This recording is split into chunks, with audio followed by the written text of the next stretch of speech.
people who are struggling as far as trying to make it somewhere, stay consistent. Don't stop.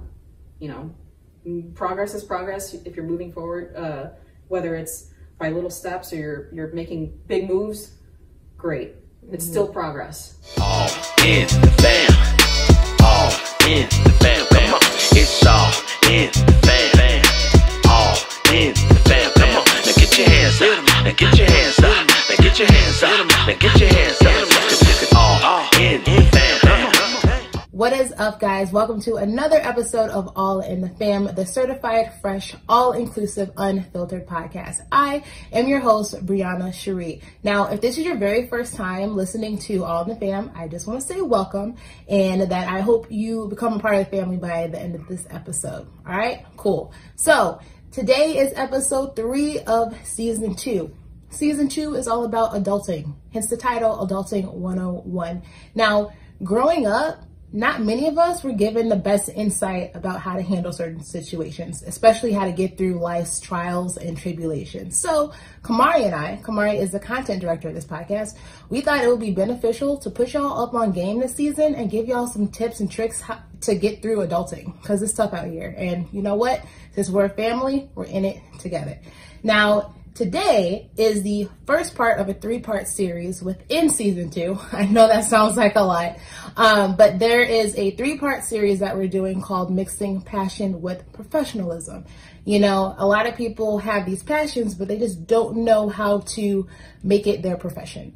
And in this 3-part series, I get to talk to 3 young individuals, and these 3 young individuals just happen to be 3 of my good friends. So episode 1 of this 3-part series is today, and I'll be talking to reoccurring guest Dianne Pajo, my best friend. I get to pick her brain about what she's passionate about and how she correlates that with her career endeavors. So let's see what Dianne has to say. All right, Dianne, welcome back for a 3rd time. How does it feel? Thanks for having me. It feels great to be supporting my best friend, pursuing her passions and, having a podcast. So it's pretty cool. Thank you. So for those who haven't listened to the first episode on season 1 or the Fam Fridays recently, explain to them who you are. Well, my name is Dianne Pajo. Last name is spelled P-A-J-O. I have a music YouTube channel. I've had that since I was like 12.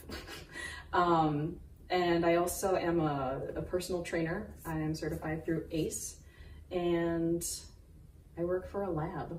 So nice. I just do a lot of things. Nice. None of those 3 things relate, but it's okay. We're gonna get into that. That's exactly why we're doing this episode. So I know it's broad, but what are you passionate about, and why are you passionate about it?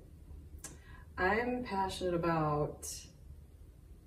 That's a hard question. I'm passionate about music. I'm passionate about health and fitness, but I'm mostly passionate about learning new things. And I think that's why I have so many different interests, because when I pursue something to its entirety, I kind of transition into like wanting to learn something else and add on to my skill set. And I was watching, I think I mentioned this in another podcast, but I was watching like a TED Talk, and I forgot her name. This girl was talking about multi-potentialites and how there are just people out there that like to jump from different things. They say, well, you're not going to be, I forgot what the saying was. Something about being a master of everything is, I don't know how the saying goes, but essentially if you put invest your time and energy into multiple things, you're not going to become an expert at it. But for me, it was like focusing on one thing, trying to learn as much as I could about it, and then jumping to another thing. So I started off doing like music, teaching myself how to play guitar. I'd spend hours a day learning that. And then I played the piano. I tried teaching myself piano, and then obviously I would sing simultaneously. And then I got into health and fitness because when I was like 10, 11, some kids this was the middle school we went to. Go Bulldogs. I remember a few kids came up to me and they were like, "You gained weight this year." Oh! Well, you're gonna have to tell me who they were after the podcast so I can call them out. Mess with my best friend. So that really stuck with me, and that just ignited a fire. I just wanted to work out from then on there, moving forward. But I would work out at home by myself. Like, we had a garage, we were renting out some house, and I would jump rope, I'd do suicide sprints, I'd do push-ups, sit-ups. I was 11. I was so young, and I had this drive to like not be called fat anymore. So it was just, and I'm like, did I really gain that significant of weight for you to notice and say something? Mm-hmm. So I don't know. I didn't really think about that aspect of it. I just wanted to change something that I didn't like about myself and wanted to pass that on to other people. Right. So, yeah. What else am I passionate about? Just, like I said, learning new things. And for the lab that I work for, it's interesting to learn about all the things that they do for healthcare and managing their water, because we do data analysis at our company, mm-hmm. and we provide the service of how we can prevent any type of waterborne pathogens contaminating their facilities, because that could, if you think about it, that could really put a whole hospital at risk. Their patients, that could, cause lawsuits and all sorts of stuff like that. But I was always really strong in math and science, mm-hmm. and I was always very passionate about that. I never really thought about where I wanted to take that. I just know that I wanted to pursue my strong suits in my academics, right? But still be able to maintain the creative passions that I had. Got you. So I know that. So right now, so basically, you working at the lab, that's your full-time job. Yes. And music is more of a side passion. Mm-hmm. And then health and fitness, you being a personal trainer, I would say is also a passion, but a side hustle. Yes. Now, this season of the podcast is all about adulthood. And, I'm in the same boat. I have a full-time job, and then I'm also a certified personal trainer, and then I do a podcast on the side. So we essentially have the same thing going for us, Right. But would you say you're satisfied at this moment in time? Or would you say, you have a lot of work to do to where you want to get to? I think as you evolve in life, you continue to create new goals for yourself. Mm-hmm.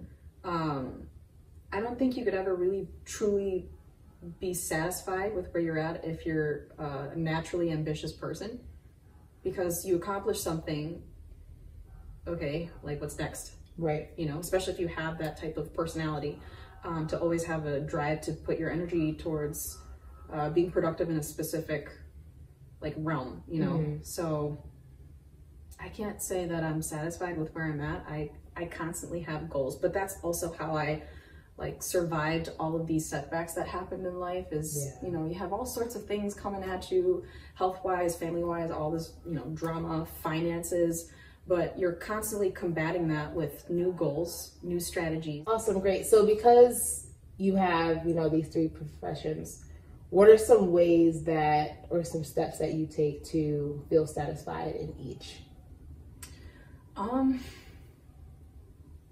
These are really great questions because it's so complex.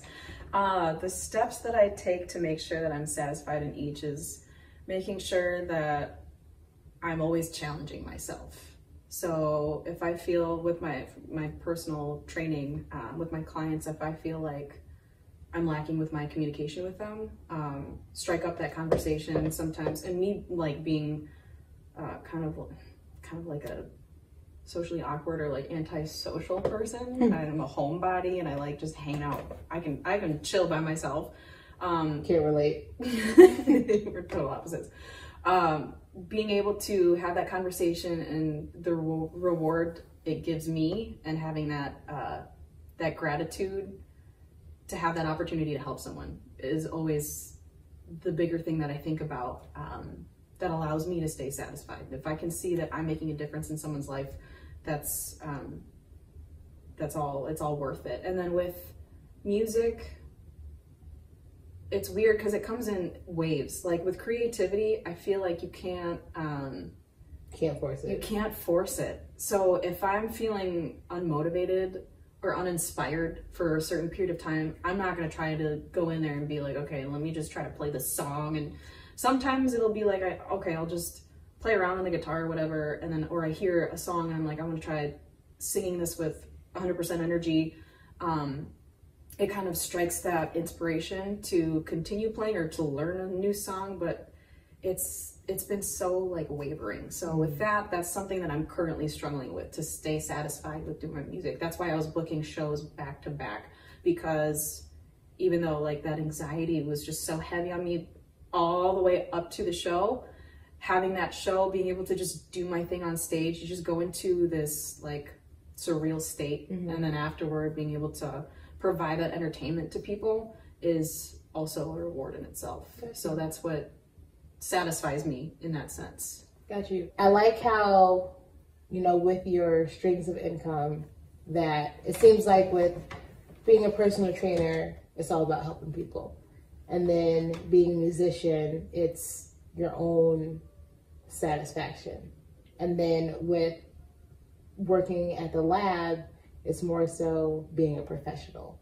And you're literally mixing your passion and your professionalism. And I admire that. I think that's really cool that you can not only have a 9-to-5 job, but you can also, hey, you know what? I love helping people. I use fitness to motivate myself and to better change my mindset and my security. And then you're over here playing music because you're good at it. So why not perform for people? Right. And I think that's awesome. And what made you click to become a YouTuber musician, and what made you click to become a personal trainer? Because I know you knew you were good at singing, but what made you say, you know what, I'm gonna start a YouTube? 12-year-old minds, I swear. I did not understand the potential that YouTube had at the time, because it was kind of like at the cusp of its verge. So like with Smosh, for example, or gosh, like Shane, like Shane Dawson, or like PewDiePie, or Jenna Marbles. I didn't understand like what effect or impact that had on society, like being able to just use that platform to reach a lot of people. I just thought of it as like, this is gonna be my personal diary, and I'm gonna sing something and I'm gonna watch it back. I honestly don't know where that logic came from. Right. That stream of thinking just is beyond me. Like I'm like, okay, I'm just gonna share it with like a couple people here and there, and I didn't anticipate anything to happen. It was more so for my personal use and for maybe like people like you, my friends, to just watch and get a kick out of. But right. I didn't expect it to go the way that it did. Right. Awesome. So for those of you who don't know, Dianne, because of her YouTube, how many hits did No Diggity get, that cover get? I think it has over 1 million views right now. Okay. But that was from like a while ago. Right. But building a platform on YouTube is hard. And building clientele as a personal trainer is also hard. What is the hardest part of building, you know, followers, subscribers, and clientele? Consistency, especially because social media platforms today involve so much algorithm, analytics, understanding your audience. It has a lot to do with digital marketing and advertising, and understanding, you know, who you're presenting this to, things like tagging things on Instagram, what you're tagging on YouTube, that you know, that algorithm is how you kind of generate the recommended videos or whatever. For me, I think trying to get exposure with my covers was about timing. So No Diggity got over 1 million views because I put out that cover, I think it was a few weeks after Pitch Perfect came out, and they revived that song. Smart. But there was no tactic. Really? No tactic behind it. It was just, I got lucky with the timing. You know, so they came out, everyone's like, oh, that cool riff off they did, and it was No Diggity, and then they look back and they're like, oh, look at covers of this, you know, and so that's kind of how I, you know, went up there. And then I started to kind of diversify the genres that I was, you know, doing covers of, and my Feel Good Inc. cover has 500,000 views by the Gorillas, because there's rapping, I'm playing like the bass line, and then I'm playing the guitar in the chorus and singing. So being able to show my versatility and my skill set was helpful, you know, just having the talent, I guess, but also being consistent with what you're posting. Then my challenge came to be covers or originals, being able to put out originals because people were just asking for years for it. And then with personal training, holding myself accountable, and that's how you kind of maintain consistency on posting things on my Instagram. Just being able to work out on a consistent basis, showing my progress to be able to share as a personal testimony to my clients and potential clients, and tagging the right things. That's just pretty much how you gain exposure. Networking, reaching out to people, being comfortable with connecting with people that you have mutual connections with to open that door, even if you haven't met in person. That has a lot to do with your, I guess, your audience reach. Right. So I guess I want to get next into, now you don't have a degree, okay? But here's the thing. Given what's going on right now in 2020 during this pandemic, that literally does not matter. And can you go into going a little bit off of the professional part, or off the passion part and more into the professional part? You still have a great job with a good salary, with hella benefits, without a degree. There's so many people who have this mindset where I don't have this piece of paper that says that I went to class for 4 years, I'm not going to get a high paying job. Bullshit. Right. Bullshit. Yep. So what kept you motivated to keep pushing for a job that you are satisfied to get, qualified to get? Like what kept pushing you? Because, you know, some people who don't have degrees, they're in this mindset where they're just, oh, I'm just going to not do anything with my life. I'm not worth it. And I in America, we really need to change that stigma. Yep. We really need to change it. 1000% agree. What kept me pushing was just the need to have an income, because I provide for myself and I support myself. I've been supporting myself since I was 16, 17. Not on bad terms with like my family or anything, but rather just for my own sake, my own personal growth and health. I took the initiative to do that, and I started working full time for, I started off working full time in logistics, and it was just like a receptionist job. And I was open to work full time, make the money that I needed to pay rent. It started off with just that. And then it developed into understanding how I was liking the job, how I felt like my, personality was a little bit, or my interests were very different from what the company, or what industry that company was a part of. I felt like this isn't something I see myself being in long term. It was just a temporary thing. That's where I started seeking out other opportunities for what I thought I would go to school for, like the medical field. I thought I wanted to go to school for either like nursing or something, or doing something, like a sonographer or radiologist, something along those lines to provide for the healthcare industry. So I started applying, and then I got the position to work as like a coordinator. Or it started off as just like, again, reception and also scheduling for interviews for candidates. I got to be the first voice that the state's largest healthcare network, I got to represent that. I'd be the first person they speak to from that organization, and it really established that, the culture of the organization. So that I really enjoyed. Again, things happen in life, things change. You have to adjust. You have to be able to be flexible and deal with that adversity. But I figured, okay, well, now I'm starting to think about specifically what in this industry I wanted to do. And I realized that my strengths were definitely in psychology, communication, being able to understand people, different personalities, how we can connect in the workplace. So I figured, well, maybe I should try a different position in the organization to see if this is something I want to do.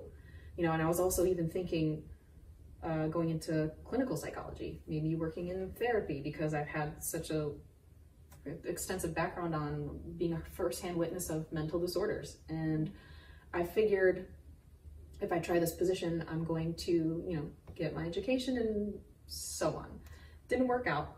I wasn't happy. I didn't like it, so I changed it. I did what I needed to do to make sure that my health was first, and that means both mental and physical health. Right. It started to wear down on me, and I wasn't the same person, and I needed to do something about it. So at that point, I was looking for any type of position that was outside of the healthcare network, just again to keep my income going, because I needed to support myself. And then fortunately, I found a position where I was working with autistic kids. So that was more into the field that I was considering getting my education in. I tried working as a behavior tech, being able to work with these children, doing intensive therapy for them at home. And I also started to realize, I don't think this is for me. And you start to realize that's the huge stigma with, you know, I need to get my degree so I can do this. How do you know you want to do that without going into the field? You know, and I think that's so important for people to understand is, yes, getting your education is important, but I also think there needs to be, you know, you have shadowing, you have interning, you have all these things, but you don't truly understand until you're put in that situation where we're hiring you for the long term. Once that sets in your mind, having to commit to that field, to that position, you start to think about, like, is this really what I want? You know, is this what I'm happy about? And so at that point, you know, and of course, this is when my mom got sick. They still don't know what's going on with her. That's when I had to pull out of school. I had to leave that job. And that's when I went back into working for a boxing club, just to make money, whatever, something I was passionate about. So cool, great. I still didn't see myself making that a career. And so I wanted to keep them separate. I want to still be able to utilize my professional skills in a professional setting. Not to say that it isn't professional, but it was more in the environment that was best for me. Gotcha. You know, that was my background. And that's exactly what I did. I was like, okay, well, I'm gonna look for companies that I feel have a very good culture, very good environment, and they're nurturing. And that's exactly what I found. So now, and also because I wanted to get my degree somewhere in science, whether it's healthcare or actually getting, like, you know, going into biology or microbiology or chemistry, whatever. I still want to be able to utilize my academic and professional strengths in the business setting and be able to understand that whole world and you know, entrepreneurship, whatever people... Entrepreneurship. Yeah. You know, I think it's important to keep your passions, not let it turn into something that becomes a job. Say that one more time for the people. Say it louder for the people in the back. Keep your passions, and that's, most of the time people they view it as like, oh, well, if you're doing what you love, you never have to work a day in your life. I'm like, well, you have to understand that when you are, you know, like, you think you're truly passionate and like long-term about something, some people are. A lot of the time people get sick of it, you know. That was the situation I was put in. I don't want to be put in that situation, so I try to find that balance. I don't want to kill my love for music or for fitness and health. Right. Some people, like I said, people are different. You just have to figure out what's best for yourself. That's true. And that's the whole point about adulting. It's all trial and error. Yes. Like you switching with all these jobs and trying to figure out which one is the right fit for you. And who knows if you're going to stay at this long forever. And that's okay if you do or if you don't. Right. Because it's all trial and error. Absolutely. And I think that's something that people need to get past or kind of get in their head, is it's okay to have to leave a job to go take care of yourself and to figure out what you need to do. 100%. Like in my head, I was always taught, well, you know, it looks really bad if you quit and this, you can't use them as a reference, whatever. you will figure it out. If it works out, it works out. If it doesn't, you're going to figure it out. And people are afraid of that. They're afraid of getting out of their comfort zone and you know, leaving like toxic situations to do what they need to do. Right. I feel like there's such a focus on failure and not so much a focus on growth. But in order to grow, you have to fail. Yes. You know, I always use this analogy, construction, ugly house, gotta tear it down in order to build a new one. Right. That I use that analogy all the time. So if there's anybody who is listening who is struggling with your career or struggling to find your passion or struggling to figure out, can I even make money from my passion? It's okay to figure that out, but I'll tell you this right now, you're going to fail. It's going to happen. It's inevitable. I say it, I probably said it every single episode of this podcast, and I'll say it over and over again because we need that ingrained in our heads and get the stigma out of saying that we can control every single factor of our lives, because we can't. We can only control the controllables, but outside circumstances, that's not up to us. Something is always going to set you back. And that's what, you know, that's the struggle that I kind of had for a while, was like, okay, well, I want to be able to just, you know, be able to have control over this, whatever, but things will just always come your way. It's not going to stop. But what you said about fearing failure, I just posted that picture recently of my first fight last year around this time, and my caption was,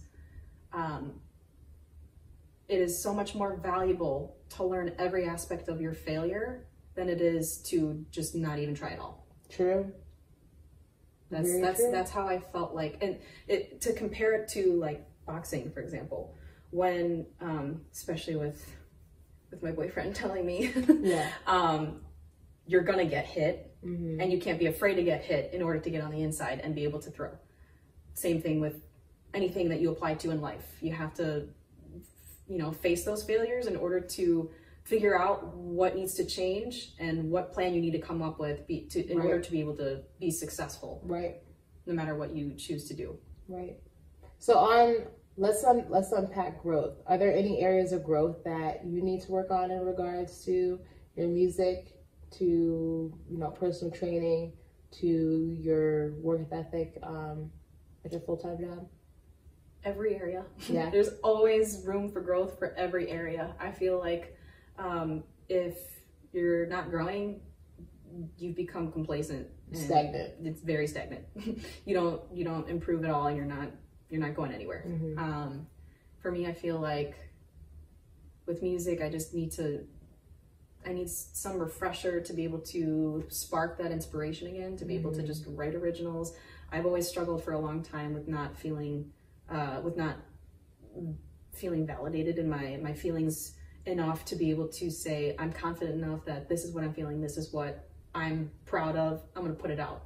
I always pull back from that. So that's something I feel like I can most definitely work on and have more confidence in. It takes time, and that's another thing people need to understand. Those things take time, you know, to learn that even when you are dealing with your failures, you have to, you don't necessarily have to like jump up right away and be like, oh yeah, okay. Oh yeah, definitely. You know, whatever. No, you have to take the time to just sit and think about it, you know, marinate everything that went wrong and, you know, take your time. Yeah. You know, but with like health and fitness, I definitely feel like I'm constantly evolving with, you know, with my fighting, with being able to get back in shape, weightlifting. You always have to start by creating goals that are achievable short term, and then be able to have the long term dream. Yeah. So a lot of people, they can't differentiate aspirations from goals. Yes. Aspirations is what you want to achieve down the line eventually, but how do you achieve your aspirations? Well, you got to set goals, not only long-term goals but short-term goals. I think that's what people struggle with the most. They have this giant vision in their head, but they have no idea how they're going to get there. Exactly. which I remember like Jennifer Lopez had an interview and she was like, yeah, what? I said they. She was great for her age. She was saying like, well, I don't know. I mean, I have these jobs and I just never showed up because I was always dancing and singing and I just knew I was going to be a star. And I'm like, some people, I swear. Damn. Us. It's like, okay, J-Lo, what steps did you take? You can't just be saying that. Yeah, right. Getting my hopes up. Shoot. So yeah, no, that's a huge thing that people don't realize that they need to sit down and actually think about is what are your short-term goals? What are you going to accomplish in the next, 5 years? Yeah. 1 year. Mm-hmm. Next 2, 3, 4, 5, 6 months. Right. The week. Meal planning's a thing, like on Sunday I'm thinking about, okay, how am I gonna switch this up? Mm-hmm. That's the first step to being able to achieve your fitness goals, right? Yeah. Understanding your macros and making sure that you're being aware and conscious of it. And it starts off with the little things. Something as little as, okay, and this applies to some people out there, which is okay, and you have to be okay with it. Drinking water. Like staying hydrated. Mm-hmm. That's something people actually make a goal for the day. It starts with little things that develop into regular habits to where you're disciplined enough to know that even though I'm tired or I'm lazy, I'm going to drink my water today. Right. And it starts to build that foundation of positive culture in your life. Mm-hmm. And being able to be productive. Right. Starts with the little stuff. Very true. Very true. So what advice would you give somebody who is, I know you've given a lot of advice throughout this episode, but anything that we haven't touched on, what would you give somebody who is struggling with their passion or struggling with their professionalism in a career right now? Well, I think you need to take some time for self-care. Mm-hmm. If you feel like you are struggling with your creativity or whatever your passions are, if you're struggling with, professionalism or the workplace, you kind of need to take a step back and reflect. Take the weekend off to just do what you feel makes you happy, whether that's sitting on a couch, watching TV and eating some stuff, or going out for a run. Taking that time to really reflect, okay, why am I struggling with this? Mm-hmm. What can I do to improve? Because for me, the mistake that I made was just being on the run nonstop for years. And that really took a toll on my health. Mm-hmm. So you have this, you should have that drive and that ambition to just go. I had 4 shows lined up. I had three fights back to back, and that destroyed me. You have to take care of yourself, but also understanding what do you need to do? If you need to take a step back, be okay with that, and then come up with a plan. I think that's extremely important. If you come up with a plan when you're not all the way there in your head, well, what is your plan? It looks confusing, Right. So I think that's my advice to people who are struggling with their passions. People who are struggling as far as trying to make it somewhere, stay consistent. Don't stop. Progress is progress. If you're moving forward, whether it's by little steps or you're making big moves, great. It's still progress, In the workplace, I don't know, talk to your boss. They can tell you what you need to do. Yeah, right. Slap them. So I made a graphic video a couple of weeks ago called Letter to My 14-Year-Old Self, or Letter to 14-Year-Old Brie. Now, what would you tell 14-year-old Dianne? What would you say to her today as you sit here at 24 years old? Stop being so angsty, girl, chill. I think that's a really normal thing though for teenagers when your hormones are all over the place. Oh You're my just God, why am I is so ridiculous. moody? Yeah. I think you just really need to just enjoy Take your time to enjoy life. I was so fixated on getting out of school. Yeah, I just want to work and do my own thing right away. But then again, everyone's circumstances are different. Yeah. Like I had some things going on at home that, you know, being at home was a struggle. Being at school was a struggle because I wasn't focused, because I was distracted by the things at home. So when you're in that situation, it's really hard, you know. Mm-hmm. I would say, you know, be patient. Patience. I didn't fully understand. I'm 24 and I thought I understood what that meant at 14. I'm still learning. Yeah, that's exactly what, you know, that's something I go through on a daily. Having the patience and just really, truly enjoying the now. Mm-hmm. I'm constantly thinking about the future, what I need to do, my plans. Okay, well, I'm literally writing down in my office, like, my to-do list for the weekend or the week. And sometimes I just need to stop and just enjoy. Like right. Today I went to the gym. I did great things at work. I, you know, listened to some good music, like enjoy, you know. Bought me gauze because I stabbed myself in the hand. Y'all, I don't belong in the kitchen. I stabbed my hand because I tried to cut some avocado from my eggs. Yeah, the knife won. So that's why my hand is wrapped up. You love to see it. Thank you guys for wrapping up my hand. Appreciate it. True friendship. You're welcome. I was like, Brie, what did you do? At least I'm cooking. You're a Gordon Ramsay wannabe. Not even close. I have a long way to go, my friend. Oh man. But yeah, awesome. So I think we're just gonna wrap up on that. Thank you so much. This is the third time you're on here. Probably gonna ask you multiple times on multiple seasons. Like 20 million things are probably gonna happen in between then. You're gonna be like, hey, did you hear what happened when this happened? Right. We should just have an episode just explaining our friendship, like front to back, because we have some stories, let me tell you. We really do. But Dianne, I love you. Thank you so much. I appreciate it. Thank you. Awesome job with your podcast. Y'all should just subscribe and listen and, you know, get the plug. Thank you. All right, that's a wrap. Cool. I'll talk to you later, fam. That wraps up episode 3 of All in the Fam. I hope you guys enjoyed it. Let us know what you think. So if you're watching this on YouTube, please subscribe, first of all, like, and then comment, okay? We want to have these discussions with you guys. So if you guys had any insight, tips, or any feedback that you want to give us about the episode or anything that resonated with you guys from our conversation, we would love to hear it. And if you're listening to this on Spotify and Apple Podcasts, make sure you rate and follow so you can get notifications on when each episode is going to be posted. And then rate, because the more ratings we have, the better chance that this content gets broadcasted to more people like yourself. You know, this season is all about adulting, so why not be in it together? Rate so more adults can hear this content. Now, mark your calendars, because on Wednesday, August 12th, I'll be speaking to Johanna Gade about her graduate school chronicles and her passion for public health. So that's going to be a really interesting conversation.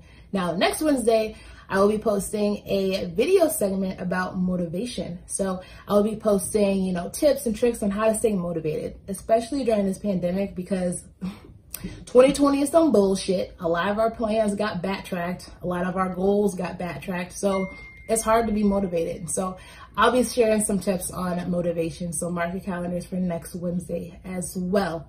You know what? I'm done. That wraps up episode 3. I hope you guys enjoyed it. And yeah, we'll be back next week. I'm Brianna Cherie. I'm tuning out.